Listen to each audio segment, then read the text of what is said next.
हरियाणा में वायलेंस हिंसा के बहुत बनाव हुए हैं और ऐसा लगता है कि जैसे हरियाणा में सरकार ही नहीं है और जिस तरह से ये जलाभिषेक के नाम से जुलूस निकाला गया मेवात के इलाके में और वहां जिस तरह की हिंसा हुई, ये जो जुलूस है वो वैसे तो पिछले कुछ सालों से निकल रहा है, लेकिन इस बार इस जुलूस के निकलने के पहले बहुत सारी तैयारियां हुई। बहुत सारे ऐसे वीडियोस हमारे सामने आए, बहुत सारी ऐसी स्पीचेस प्रोवोकेटिव हमारे सामने आई और ऐसा लगता था कि इस बार कोई बड़ी गड़बड़ होने वाली है। लेकिन इस जुलूस को न तो रोकने की कोशिश हुई, न तो इस जुलूस में अगर कुछ हालात खराब होते हैं तो इसको कंट्रोल करने के सिलसिले में प्रशासन को जो करना चाहिए हमने देखा कि वो कुछ दिखा नहीं। और इसके बाद उस जुलूस में गड़बड़ी हुई।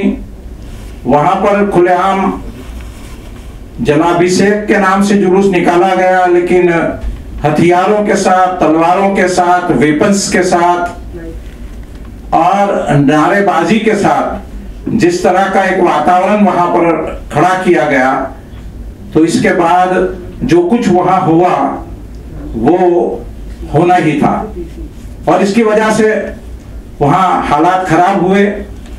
वहां जो कुछ भी ये सांप्रदायिक हिंसा हुई, इसमें 2 होमगार्ड मारे गए और दूसरे लोग भी इसमें मारे गए।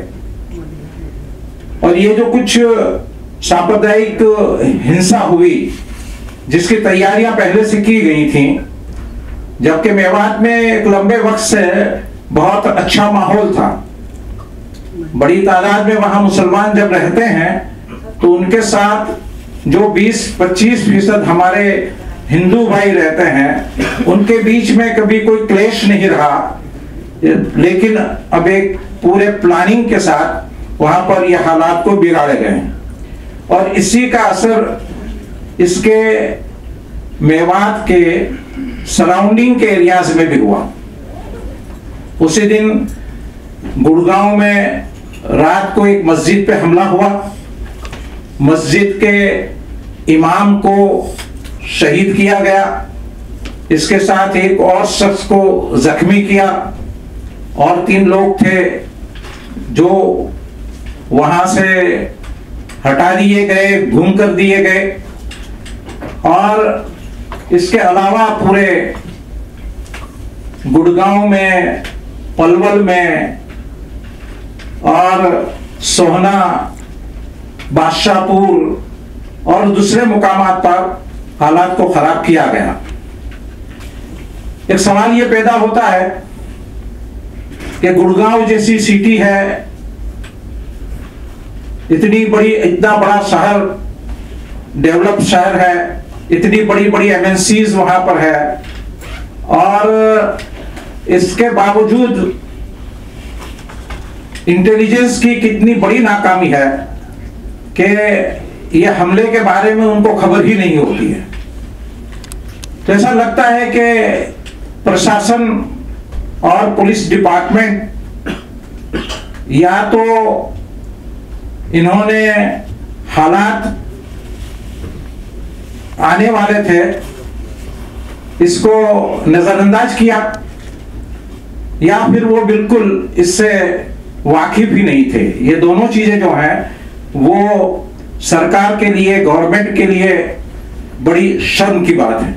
हम लोगों ने वहां पर एक वफद के साथ दौरा किया वहां के पुलिस कमिश्नर मिसेस कला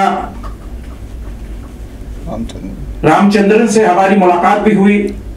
इनसे भी हमने कुछ बातचीत की। उनके कहने के मुताबिक उन्होंने लॉ एंड ऑर्डर को बाकी रखने के लिए पूरी कोशिशें की, लेकिन उनका कहना यह था कि उनके पास जो फोर्स थी इसका एक बड़ा हिस्सा उनको मेवात में भेजना पड़ा था और इसकी वजह से भी कंट्रोल करने में कुछ वक्त लगा। और वहां पर सबसे बड़ा मसला जो पैदा हुआ वो डर और खौफ का पैदा हुआ। वहां से लोग नकले मकानी अपने घर छोड़कर जाने पर मजबूर हुए और वहां दुकानें भी जलाई गई और जिस तरह का एक डर और खौफ का जो माहौल पैदा किया गया वो बहुत ज्यादा यानी तशवीशनाक है। वो गवर्नमेंट का फेल्योर हमारे सामने आता है। फिर एक बात ये भी वहां मुलाकातों के जरिए हमारे सामने आई कि पुलिस की जो यानी ऊपर वाले जो पुलिस के डिपार्टमेंट के जो अफसर हैं और पुलिस डिपार्टमेंट का जो नीचे का अमला है उनके बीच का कोऑर्डिनेशन भी बहुत ठीक नहीं हुआ, ये भी हमारे सामने आया है। वैसे वहां पर कुछ पॉजिटिव चीजें भी सामने आई हैं। हमने मस्जिद का भी वहां जिस मस्जिद पर यह हमला हुआ था वहां मस्जिद पर भी गए। वैसे इसको कॉर्डन कर दिया गया था, मस्जिद में अंदर दाखिल नहीं होने दिया गया, लेकिन हमारा यह ख्याल है कि ये मस्जिद पर जो हमला है वो फकत मेवात की हिंसा के पेश नजर नहीं है। ये मस्जिद का मसला पहले से चला रहा था, इसकी केसेस हुए थे। आखिर में सुप्रीम कोर्ट से भी उनको मस्जिद को और बड़ी बनाने की इजाजत हासिल हो गई थी, लेकिन शायद ये ऐसी प्राइम जगह है कि इसके आगे पीछे जो लोग हैं, जिस तरह के वहां मॉल्स बने हुए हैं, एमएनसीज हैं, जिस तरह की यानी वहां बड़ी बड़ी कंपनियां हैं, तो शायद ये मस्जिद का वहां होना वो पसंदीदा नहीं था। तो एक वजह ये भी हमारे सामने आ रही है कि ये मस्जिद पर हमला जो है वो फकत यानी इस, लेकिन ये जो कुछ भी मेवात में हुआ वो इसको इसका फायदा उठाते हुए यहाँ भी इस तरह की चीजें हुई हैं।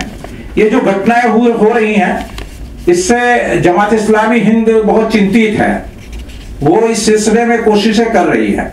आमतौर पर ऐसी जब भी घटनाएं होती हैं जमात कोशिश करती है कि शांति कायम हो, एक दूसरे के अंदर विश्वास पैदा हो, और इस तरह प्रशासन पर भी हम यानी जोर देते हैं कि प्रशासन की भी जिम्मेदारी है कि हालात को साजगार किया जाए। जिन लोगों ने हिंसा भड़काई है, जो लोग इन कामों में मुलविस हैं, और बहुत यानी ऐसे नाम जो सामने आ रहे हैं कि इन लोगों को अब तक उनकी यानी अरेस्टिंग हो जानी चाहिए थी, लेकिन उनको जब छोड़ दिया गया है तो ये सारे वाकयात जब सामने आते हैं तो इन असामाजिक तत्वों के खिलाफ कार्रवाई होनी चाहिए और सख्त कार्रवाई होनी चाहिए। और जिस तरह से इस तरह के वाकयात जो होते हैं उस तरह के वाकयात को कंट्रोल करना चाहिए। ऐसा लग रहा है कि एक बहुत प्लानिंग के साथ इसको किया जा रहा है। मुल्क के अलग अलग हिस्सों में भी ये हो रहा है और अब हरियाणा को भी टारगेट बनाया गया है। हम जमात इस्लामी हिंद ने प्रशासन से, सरकार से ये भी डिमांड की है कि इसमें जो लोग मारे गए हैं उनको कंपेंसेट किया जाए। जिन लोगों को नुकसान हुआ है उनके नुकसान की भरपाई भी जल्दी से जल्दी होनी चाहिए और ये शांति की प्रक्रिया जल्दी से जल्दी हो और हालात साजगार हो जाए, इसकी कोशिश होनी चाहिए।